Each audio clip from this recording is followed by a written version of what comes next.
एक आबसस पस की एक पॉकेट होता है जो बैक्टीरिया और इन्फेक्शन की वजह से दांत की जड़ में बनता है। अगर इसे बगैर इलाज के छोड़ दिया जाए तो ये मुमकिन तौर पर दूसरे एरियाज में भी फैल सकता है, जिससे आपकी मजमूई सेहत पर शदीद मनफी असरात मुरतब हो सकते हैं। और ये इन्फेक्शन आमतौर पर टीथ के अंदरूनी पल्प से निकलता है, जो कि दांतों की खराबी की वजह से हो सकता है। क्योंकि इन्फेक्शन फैलने पर आपका जिस्म इस पर काबू पाने के लिए इसके अराउंड एक थैली बनाता है, जिससे दबाव और तकलीफदा एहसास पैदा होता है। और जो अलामत ये जाहिर करती हैं कि आपको टीथ एपीएसएस है। इनमें दांतों में दर्द, चेहरे की सूजन शामिल हो सकती हैं, मसूनों या जबड़े की बदबूदार सानस और चबाने के दौरान दर्द।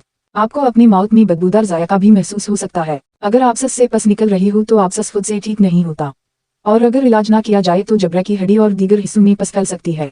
और अगर इसे सर और गर्दन की तरफ फैलने दिया जाए तो ये जबड़े को भी कमजोर कर सकता है, क्योंकि ये हड्डी के बाफतों के आबसस को बढ़ाना और तब्दील करना शुरू कर देता है। इसलिए जितनी जल्दी मुमकिन हो अपने दांतों के डॉक्टर से राबिता करें ताकि जल्द अज जल्द इसका इलाज किया जा सके और इससे जबड़े को पहुंचने वाले नुकसान को कम किया जा सके।